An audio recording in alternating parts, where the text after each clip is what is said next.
back to my channel. Today we're going to talk about how to say no. Why this? Because I know so many people that find it extremely hard to say no to others. And who are others? At times it may be a friend asking, do you want to come to this party? Other times it could be a boss saying, listen, I need this work done, can you do it now? Other times it can be a friend or a loved one that's asking for help. And in all these situations, it's not that easy to say no.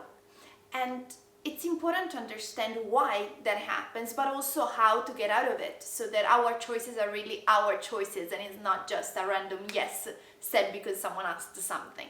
So, why do we struggle to say no? As for most things in life, the root stands in the fear that we feel of many things. So at times we are afraid of repercussions. So if I say no to my boss, what happens? Maybe they will think that I don't want to help.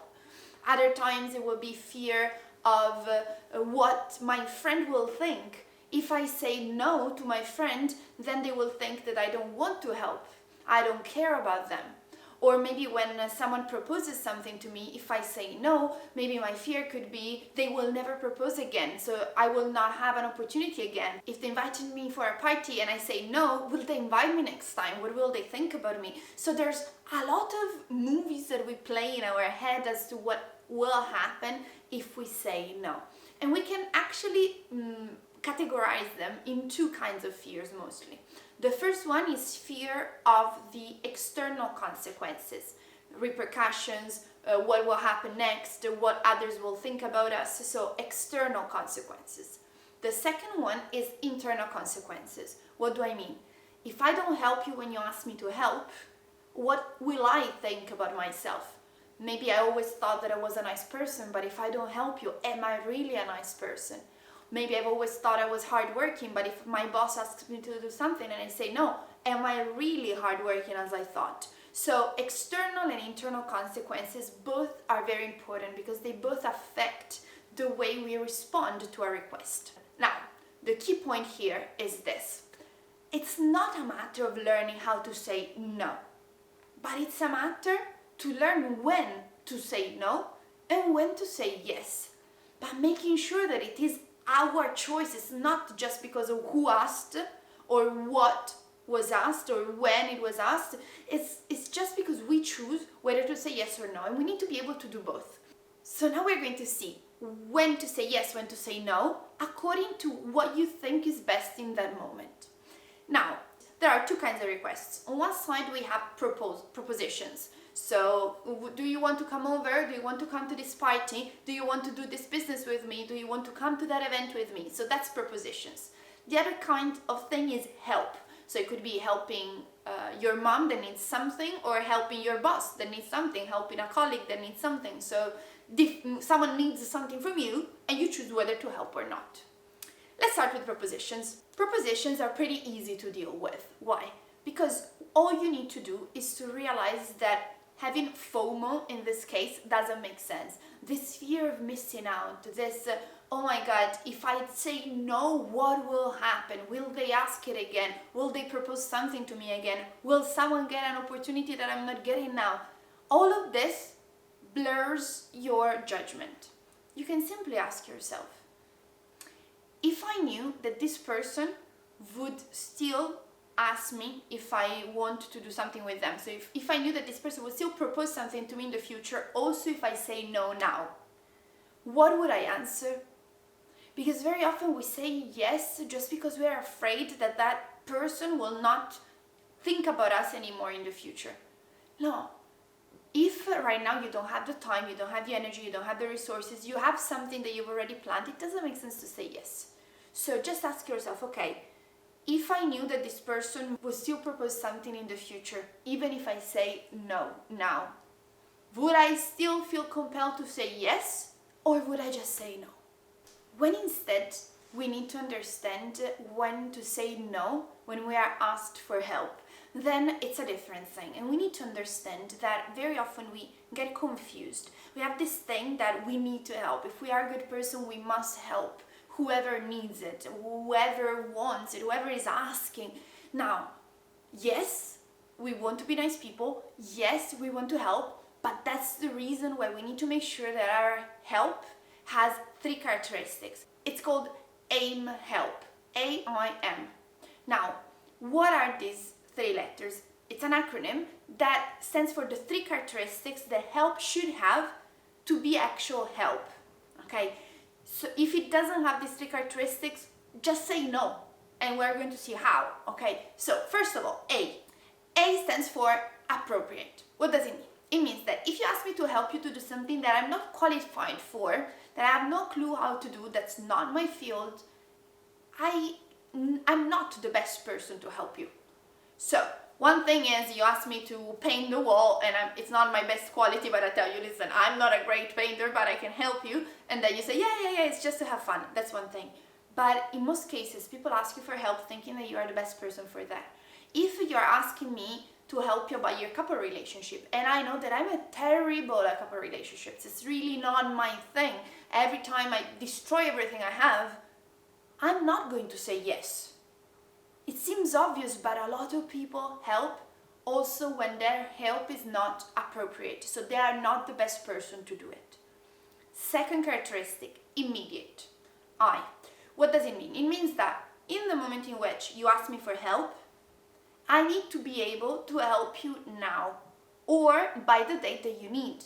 If you tell me, Giulia, can you get this work done? And I say yes, but then I don't do it, and maybe you need it in 20 minutes, but I'm not doing it, and so you skip your deadline. By saying yes, I've actually created more problems for you, because you could have asked someone else that actually had the availability to help you immediately. So we need to ask, okay, by when do you need it? Because right now I cannot.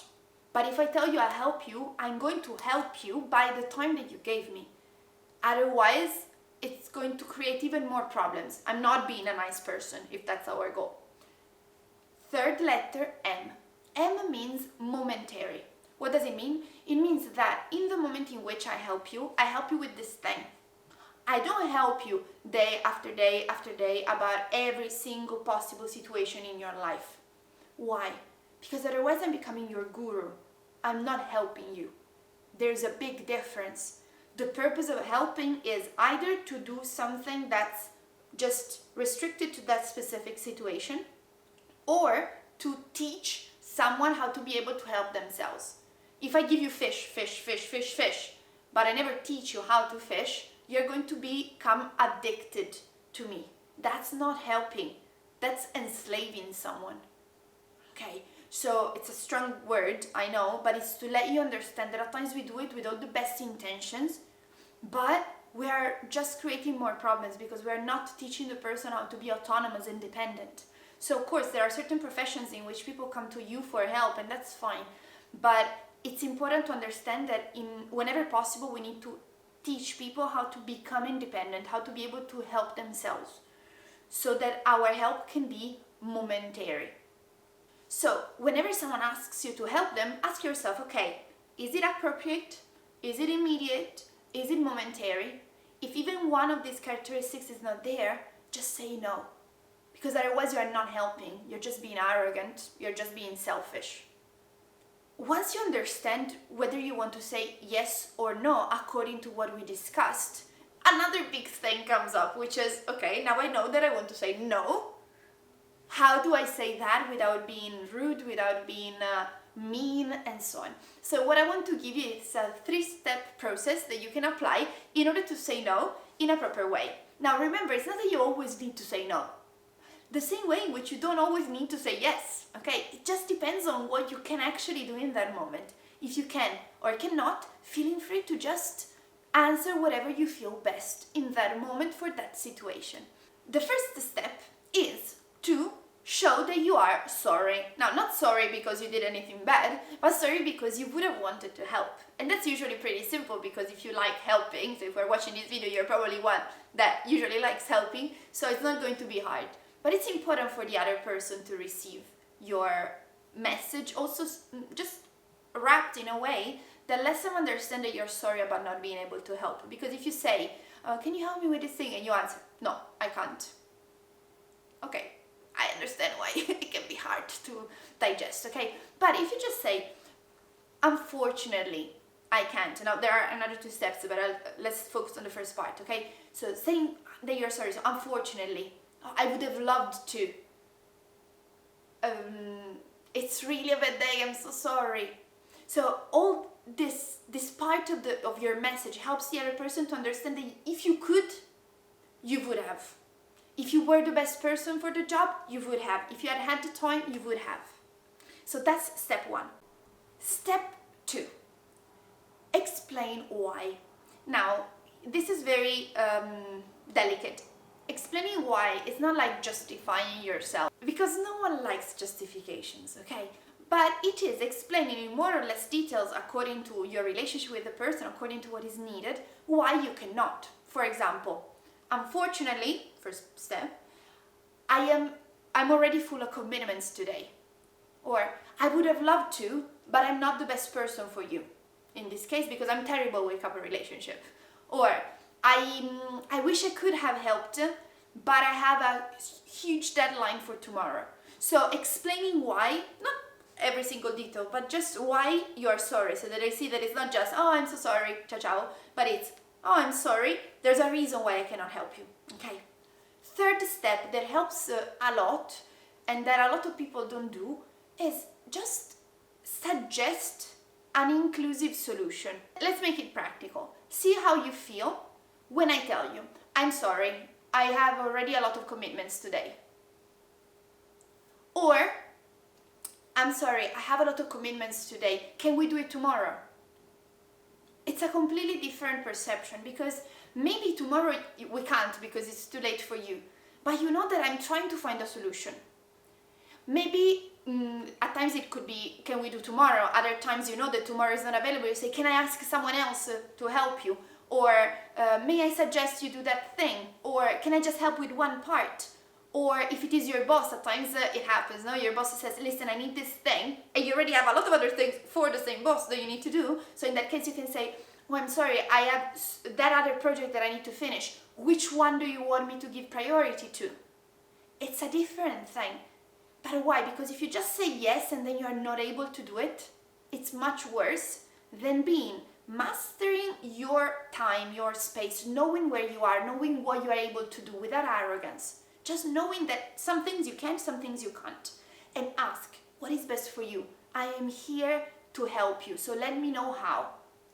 By following these 3 steps, after having understood when to say yes and when to say no, you will see that it will be much easier. And also the person that you say no to will not perceive it as something bad, as rudeness, as something mean that you want to do, or as a lack of want to help. Only pay attention to one thing, because when I ask people, what do you think you can say in order to say no in a nice way? At times people tell me, oh, I could say, let me get back to you. Now, this is very, very risky, and this is the final note, but pay attention to this. If I tell you, let me get back to you, what am I doing? I'm just postponing the moment in which I will tell you no.